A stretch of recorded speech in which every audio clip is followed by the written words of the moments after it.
Now that you understand the operating system landscape, it's time to shift into security. This is one of the most important parts of Core 2. We'll walk through physical security controls, authentication methods, permissions, wireless protection, and the threats you'll see in real environments. Use the diagrams to anchor each concept as we move forward. Part 2. Security, Domain 2.0. 2.1 Physical Security Controls. Physical security implements structural layers to safeguard hardware infrastructure, facilities, and physical endpoints from unauthorized proximity access. Perimeter defense systems. Access control vestibule. Man-traps, a specialized dual-door interlocking entry system where the second door will not unlock until the primary entry door is fully secured, isolating entrance for structural credential validation. Physical deterrence. Fencing, structural bollards engineered to stop vehicle-borne breaches, security guards, asset sign-in logs, and video surveillance, CCTV. Arrays equipped with motion telemetry. Endpoint and device security. Smart cards, physical badges embedded with an integrated circuit chip used for identification. These include Common Access Cards, CAC, used by federal agencies, and Personal Identity Verification, PIV cards. Hardware tokens, dedicated physical electronics generating high-frequency time-based one-time passwords, TOTP, or HMAC-based codes, HOTP. Biometrics, identity verification mapping unique anatomical characteristics, such as fingerprint scanner matrices, retinal scanners, and facial topology mapping. Local hardware controls, privacy screens, restricting display viewing angles to prevent shoulder surfing. Physical cable locks tethered to immovable fixtures, and locked enclosure gates for rack mount server equipment. 2.2 Logical security and access control. Logical controls enforce software-defined configurations, cryptographic barriers, and identity tracking parameters across systems.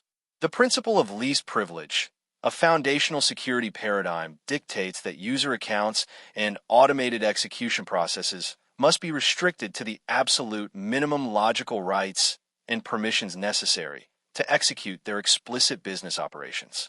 Active Directory and local account management. User and group topographies. Administrators configure standardized groups, e.g., administrators, power users, guests, to efficiently inherit security privileges, eliminating the need to assign explicit privileges to individual user accounts. Account hardening, disabling or removing the legacy local guest account entirely, and changing the default name of the local administrator account to mitigate automated brute force attacks. User account control, UAC, a vital security layer in Windows that forces applications to run in the context of a standard user account, prompting for administrative credential elevation before allowing changes to system-level files or configurations. NTFS versus share permissions. Share permissions govern folders accessed across a network path, restricted to simple levels: read, change, and full control. NTFS permissions, enforced locally at the file system level. Granular permissions include read, write, list folder contents, read and execute, modify, and full control. Rule of intersection. When accessing an asset over a network, the system evaluates both share and NTFS permission sets and enforces the most restrictive rule. Inheritance and data relocation. By default, files inherit permissions from their parent directory. Moving a file within the same NTFS volume preserves its original explicit permissions. Copying a file to any destination or moving it to a completely separate NTFS volume strips old configurations and forces the file to inherit the permission scheme of the new parent directory.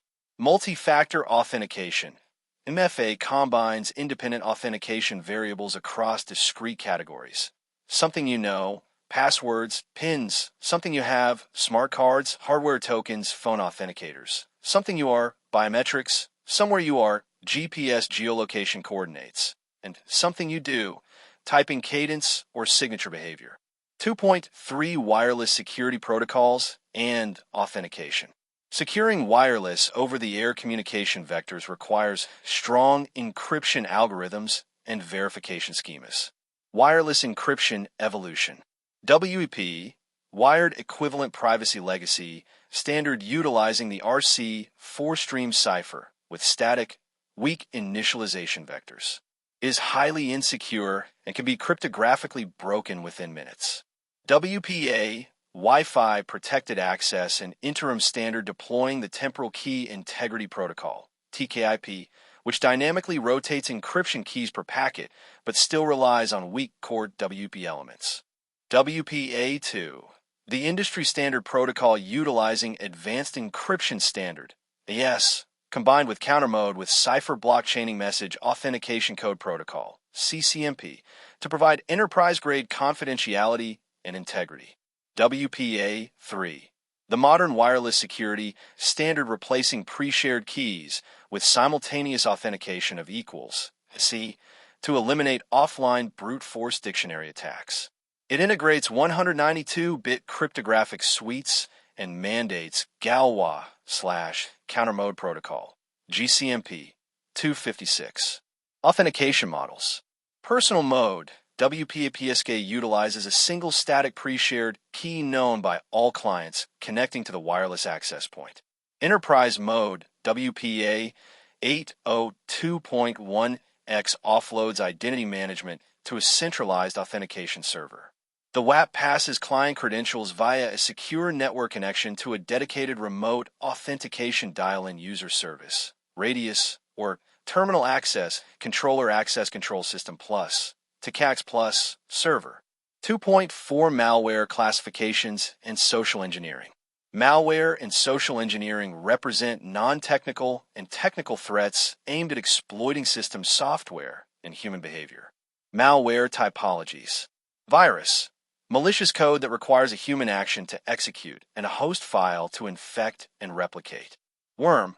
Highly destructive, self-replicating malware that spreads across network vulnerabilities without any human interaction or file attachment. Trojan. Malicious software disguised as legitimate, harmless application code to trick users into executing it. Ransomware. Cryptographic malware that encrypts physical file volumes and systems, holding the decryption keys hostage until a ransom payload is delivered. Spyware and keyloggers. Covert surveillance tools designed to record keystrokes, capture display outputs, and steal credentials without system notification. Rootkit. Advanced malware designed to subvert the operating system kernel. It hooks deep into system architecture to mask its presence from standard antivirus scanners and task lists. Social engineering vectors. Phishing. Broad-spectrum deceptive electronic communications designed to harvest sensitive user credentials or financial indicators. Spear phishing. Highly targeted phishing attempts customized with explicit intelligence targeting a specific group or individual. Whaling. High-stakes spear phishing variants customized specifically to compromise C-suite corporate executives. Vishing and smishing. Voice-based, phone, or SMS text-based social engineering deception channels. Tailgating/piggybacking. Following an authorized employee through a physically secured doorway or access portal without authenticating credentials. Shoulder surfing. Covertly observing an endpoint user's display panel or keyboard inputs to steal pins, access patterns, or passwords. Dumpster diving. Rummaging through corporate refuse or recycling containers to extract unshredded paper documents, layout maps, or data elements. 2.5 Workstation hardening best practices. Hardening establishes a robust baseline configuration to reduce an endpoint's attack surface. Local security configuration. Enforcing strong password complexity rules, setting account lockout thresholds to block brute force attempts, and disabling legacy autorun/autoplay functions to stop malware from executing automatically from plugged-in USB storage. Firmware and boot protection. Configuring BOS/UEFI supervisor and user passwords to block unauthorized low-level configuration modifications or boot order overrides. Full disk encryption.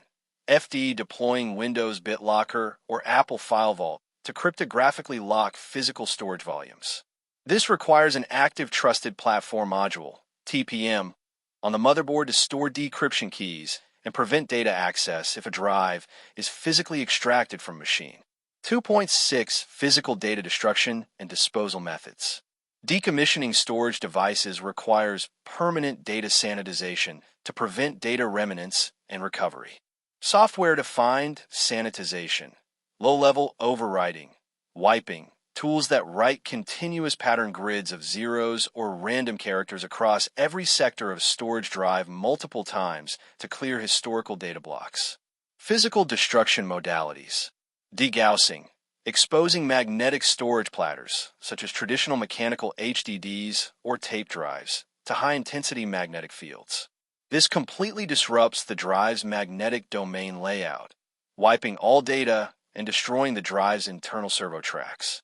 Critical exam fact. Degaussing is fully ineffective on solid-state drives, SSDs, because flash media stores bits electronically using NAND cells, not magnetically. Mechanical shredding and incineration.